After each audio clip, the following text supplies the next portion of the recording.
Mama, I don't know what happened, Moji cried, her eyes wide with panic as she looked from her mother to the billy goat. The goat, its mouth covered in crumbs, let out a loud meh, meh, meh, as if laughing at her distress.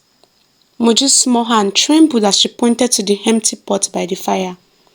Mama Moji folded her arms and raised an eyebrow. Moji, are you sure you don't know what happened? The little girl sniffled, shifting on her feet. I just turned my back for a moment, Mama, and then the beans were gone.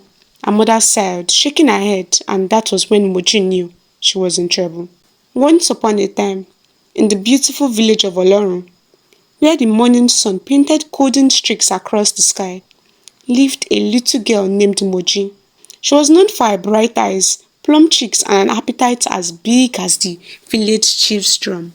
Moji's father, Baba Moji, had two wives, a mother and Iya Alero, the second wife.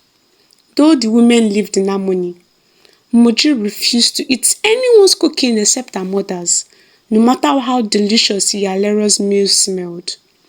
Moji would shake her head and whimper, I want Mama's food.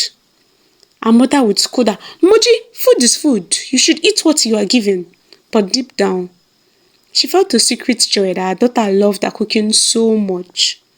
One evening, as Moji played in the compound with her stepbrother and sister, she noticed her mother approaching with something strange on a rope. Moji gasped and clutched her stepbrother's hand.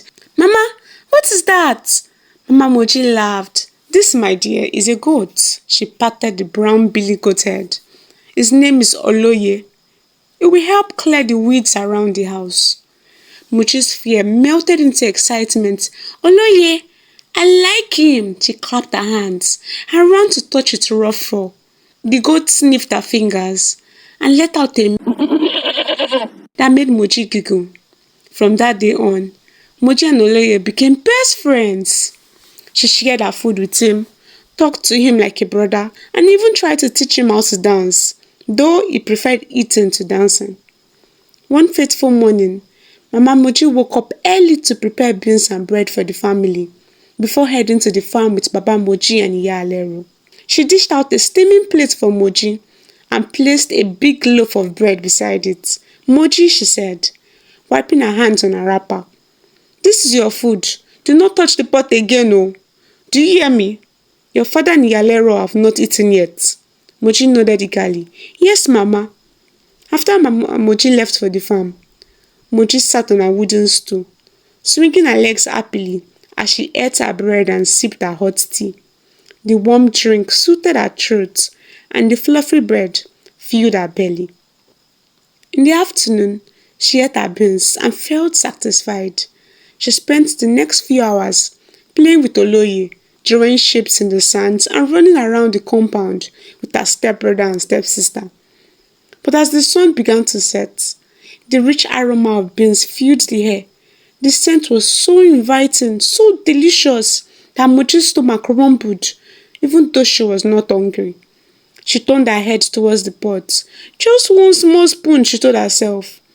She tiptoed to the pot, lifted the lid, and scooped a tiny bit of beans into her mouth.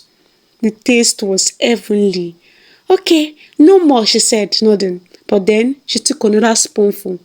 This is the last one, I promise. Another. I swear, after this one, no more. Before she knew it, she had eaten half the pot. Panic gripped her chest. But instead of stopping, she reasoned with herself. If I stop now, Mama will still notice. I might as well just finish it. Spoon after spoon, Moji kept eating until the pot was empty. She dropped the spoon and gasped, her eyes widening in horror. Oh no, what have I done? Her heart pounded like a talking drum. Mama will beat me. Papa will be so angry. And Iya Alero, oh! Then she spotted Oloye chewing lazily on some leaves. A mischievous idea struck her.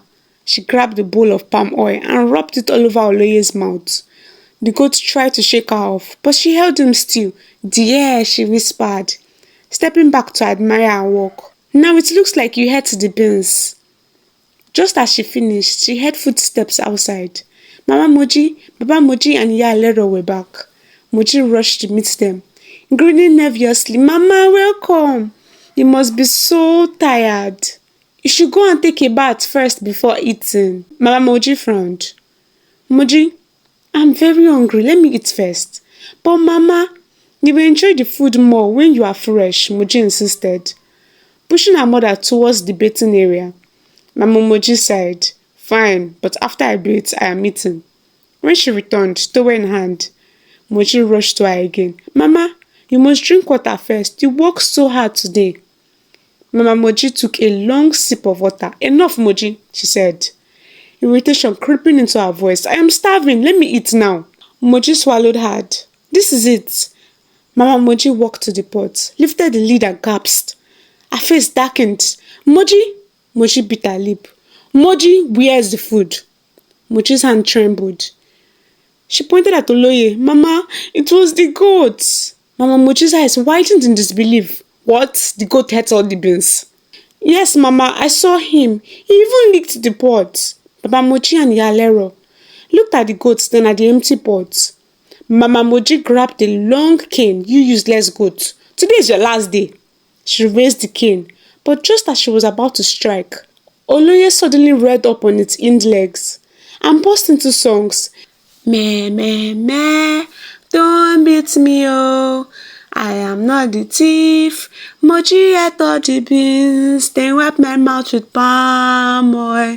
Meh, meh, meh, don't beat me, oh. I am not the thief.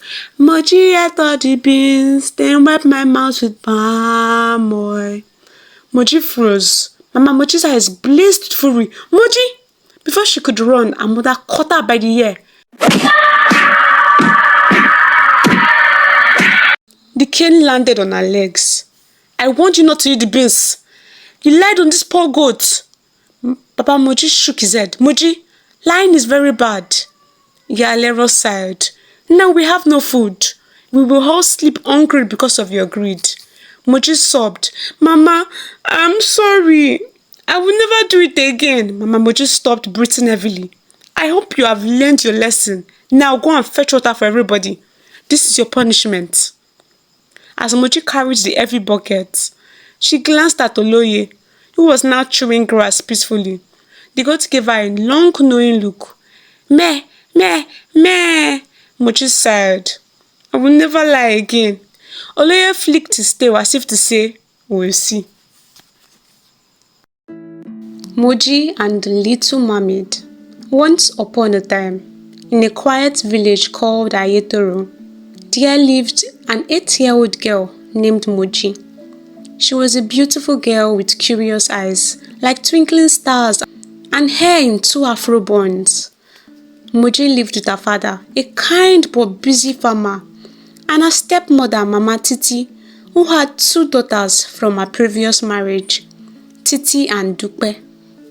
Unlike Moji, who was gentle and respectful, Titi and Dupe were always frowning and full of complaints. They mocked Moji for being motherless and often took her toys, clothes, and even her food. Mama Titi was the worst of them all.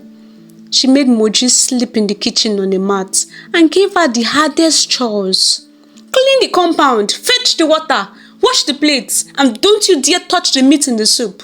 She would bark every morning, waving a broom in Moji's face. And if Moji ever tried to complain, Mama Titi would narrow her eyes and whisper, open your mouth and see what will happen. Do you want to join your mother in the grave? Why did my mother die and leave me? Little Moji would often sob.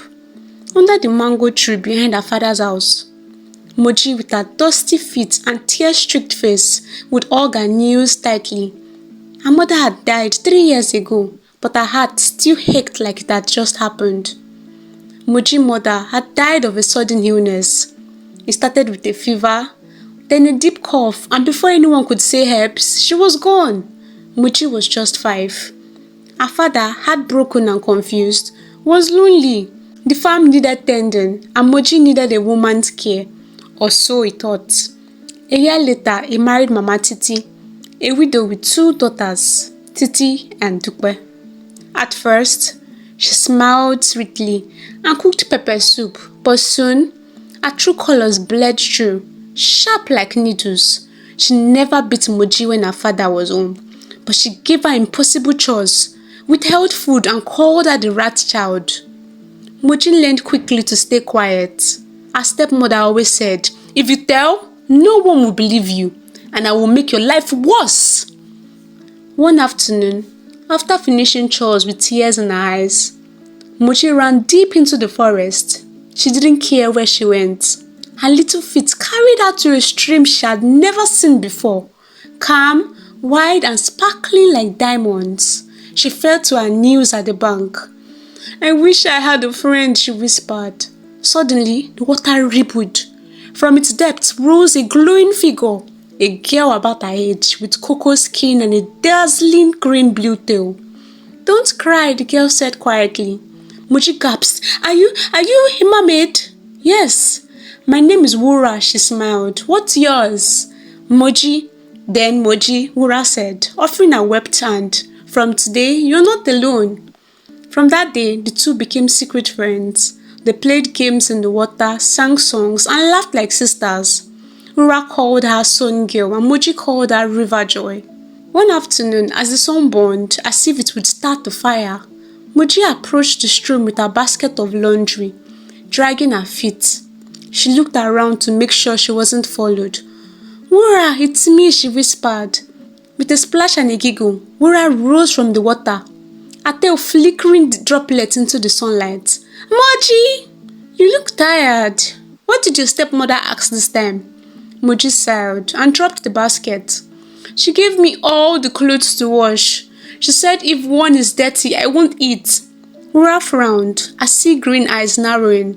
"She's getting worse, but don't worry. We'll handle it together." Soon, the clothes were washed and dried, and Moji returned home happily. The next morning, Mama Titi shouted, "Moji, take this basket of beans to the stream and pick out every black one. If you don't finish by sundown, no food for you tonight." Moji picked up the heavy basket and walked slowly to the stream. As soon as she got there, she cried out, "Wura!" The water swelled and Wura appeared. Smiling, "Let's do it together." She clapped her hands and tiny fishes jumped out of the water, helping pick out all the black beans with their fins. In no time, the basket was ready. When Moji returned home, Mama Titi was shocked. "How did you finish so fast?" she asked, eyes narrowing. "I just worked very hard," Moji said quickly, remembering the warning. Mama Titi muttered. The next day, she tried again.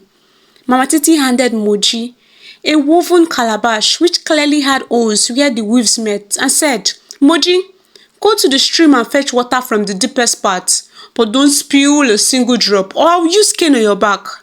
Moji ran to the stream. "Wura!" This time, Wura gave her a special calabash, woven with water weed replacing the one Mama Titi had given Moji. "This one would not spill even if you run." Moji brought it back, full and dry. Now Mama Titi was furious. This girl must be using juju. Mama Titi grew more suspicious and gave Moji more unusual tasks. Time after time, Moji succeeded. The sisters grew jealous. The stepmother grew furious. One afternoon, Mama Titi cornered her daughters. "This girl is not normal. We must follow her tomorrow. I want to see what kind of evil magic she uses."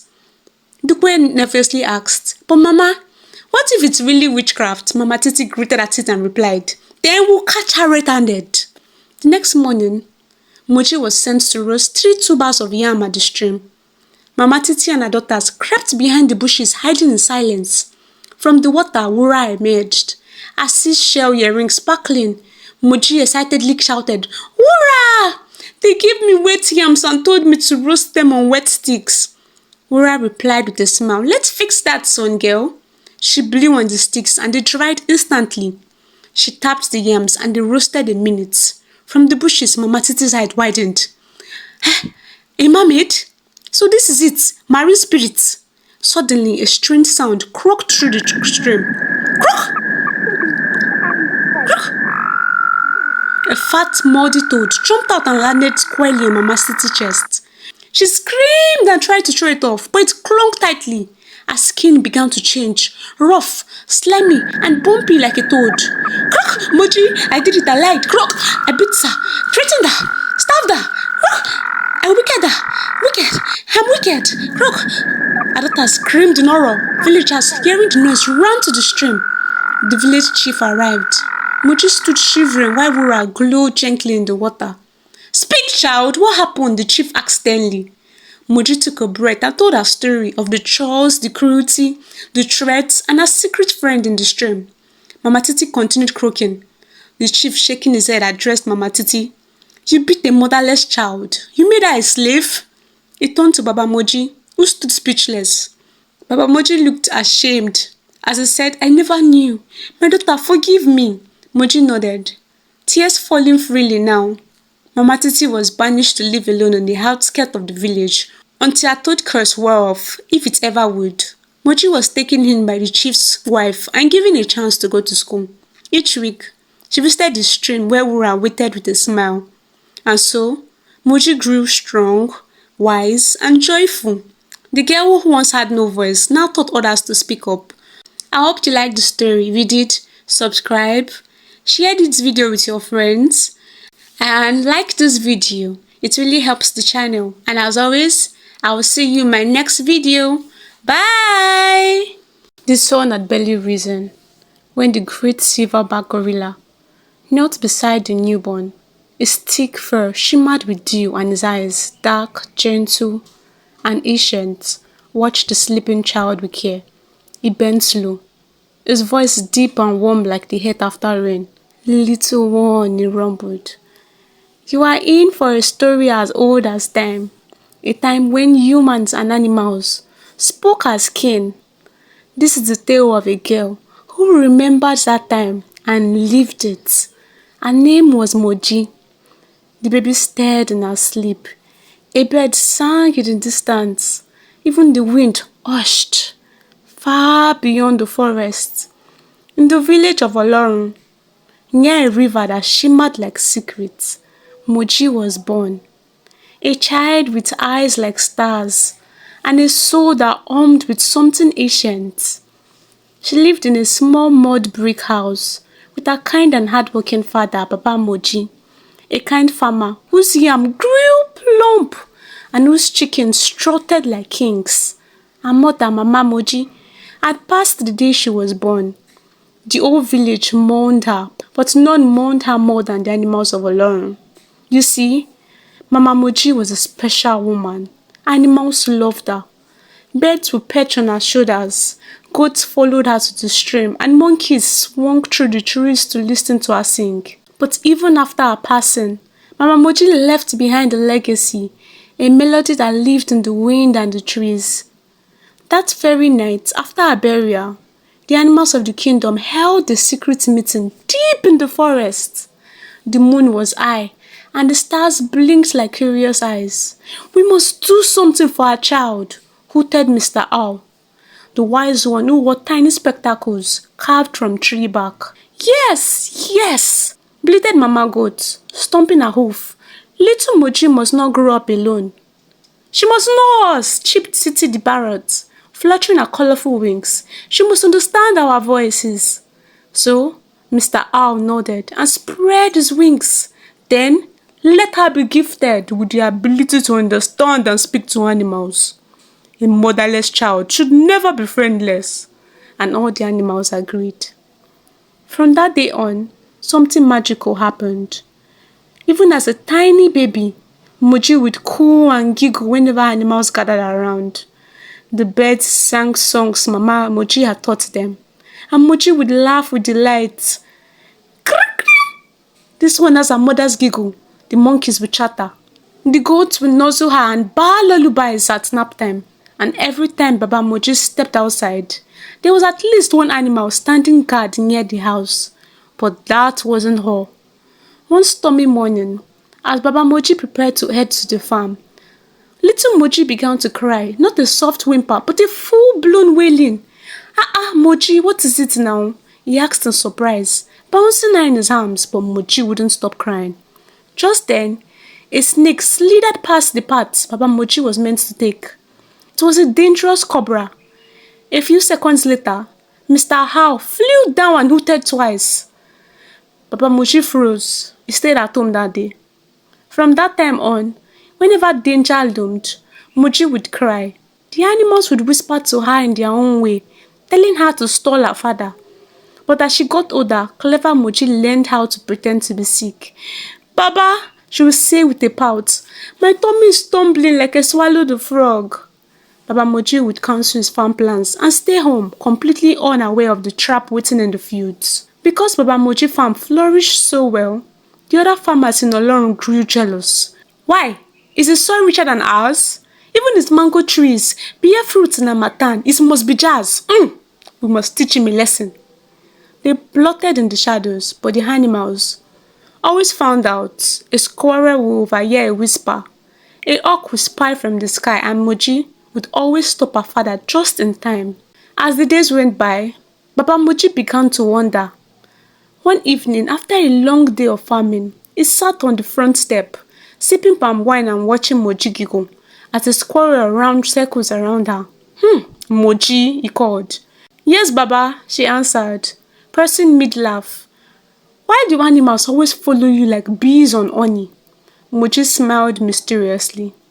That night, under the mango tree, she played with her animal friends. "Mr. Howe," she whispered, "Baba is starting to suspect." The wise bird nodded. "It is time he knows, little one. Tell him. He deserves to know the truth." The next morning, while Baba Moji pounded yam on the veranda, Moji sat beside him. "Baba, I have something to tell you," she said, her eyes wide and serious. He stopped pounding. "I'm listening." "I can talk to animals. They are Mama's old friends. They told me the villagers want to hurt you. That's why I cry or act sick sometimes, to stop you from walking into their traps." Baba Moji dropped his pistol with a thud. Moji, what are you saying? You talk to animals?" Moji nodded. "Mama was very nice to the animals, and so our animals' friends gave me a gift." Shocked and angry about the revelation of the plot against him, Baba Moji ran straight to his best friend, Baba Kunle. "Can you imagine? They are plotting against me because my crops are doing well. Envy everywhere." "Are you sure?" Baba Kunle asked, raising an eyebrow.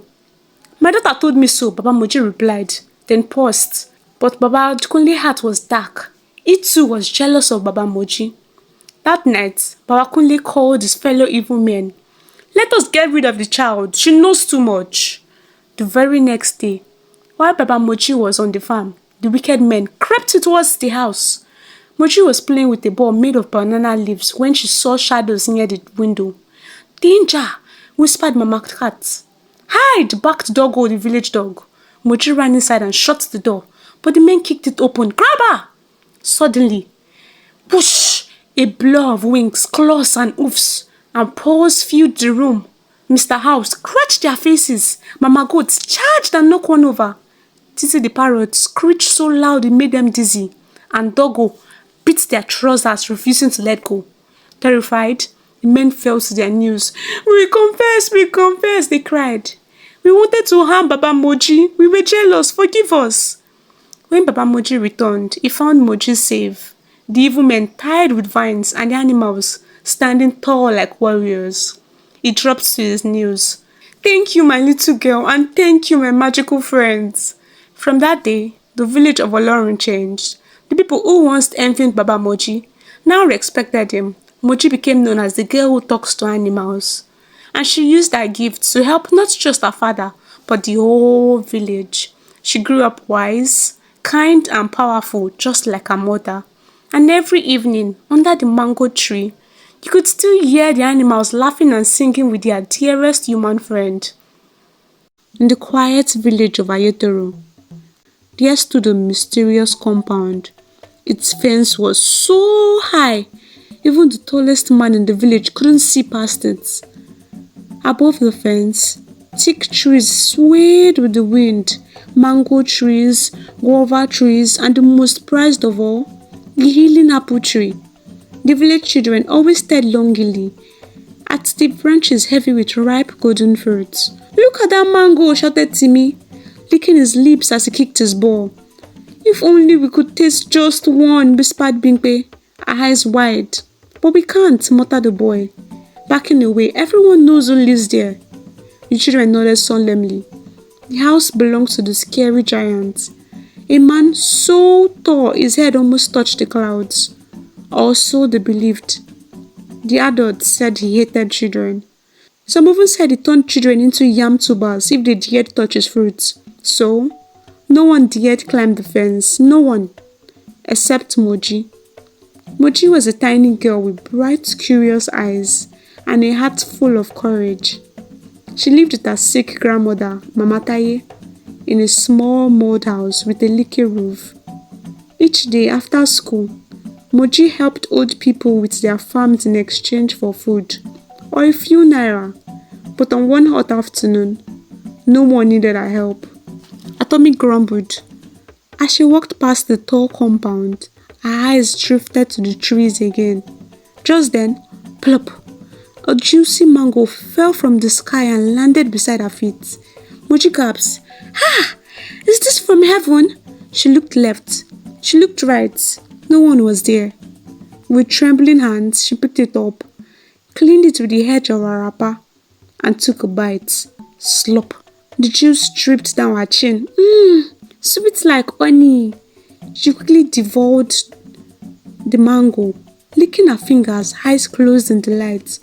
Oh, if only Grandma could taste this, she whispered. Her thoughts drifted to the healing apple tree she heard of. Old women said the fruits could chase away any sickness. That night, as the moon shone through her window and frogs croaked their lullabies, Moji couldn't sleep. Her heart beat with one hope. I must get that apple for Grandma. The next morning, just as the sun began to stretch across the sky, Moji tiptoed out with a wooden ladder, a worn-out sack and her two best friends, Timmy and Bimpe.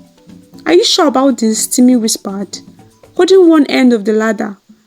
What if he catches you and turns you into fufu? Bimpe gulped. Moji smiled. Don't worry, I'll be fast. Just hold the ladder tight. She climbed. 1 step, 2 steps, 10 steps. Her tiny heart beat loudly as she peeked into the compound. It was beautiful. The grass was neatly trimmed, birds chirped sweetly, and butterflies danced in the morning air. The fruits were even more dazzling up close. She tiptoed on the grass, picked mangoes, guavas, and finally, a glowing red apple. She whispered, "This is for you, Grandma." She began tossing fruits over the fence. "Catch!" she called, as Timmy and Bimpe giggled. But just as she turned to leave, she saw him. A very tall man stood quietly by a pawpaw tree. His face was long and sad, not angry. His clothes were clean. He wasn't a monster, he was just big. Moji froze, her heart skipped. "Oh, good morning, sir."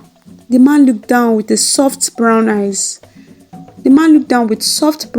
And said gently, "Good morning, child." Moji swallowed.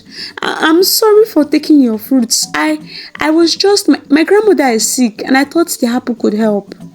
The giant gave a small smile. "You're the first child who didn't run away from me." Eh? He sat slowly under the tree. "I built the high fence to protect myself. People used to throw stones at me, all because I am tall. They thought I would hurt their children." Moji blinked. "But why didn't you talk to them?" "I tried," he said. "But when they see me, they scream and run. It hurts, so I stayed alone." Moji's heart ached. She looked at him differently now. "You're not scary," she said. He chuckled. "Neither are you." Suddenly, Moji grinned. "Wait." She ran out to the front of the gate, opened it. Timmy and Bimpe stared at her, eyes wide. "You're alive?" "Yes," she laughed. "Come in, it's not scary, it's kind." Soon, the gate creaked open and more children peeked in. 1, 2, 3, 10. They entered slowly. Some held hands, some carried sticks just in case. But when they saw the man smile and hand out juicy fruits, they all laughed and played. They called him Uncle Tall. And from that day on, the garden was full of laughter, not fear. Moji's grandmother became strong again, and the giant had many little friends to share his fruit with. So, remember, children, never judge someone just because they are different. Sometimes the biggest hearts live behind the tallest fences. Never judge someone based on what others say. Be kind, be brave, and always look deeper. Did you enjoy Moji's adventure? Subscribe for more magical African stories. Tell us in the comments, would you have climbed that fence? Don't forget to like, share with a friend who loves stories. And as always, I'll see you in my next video, kids. Bye!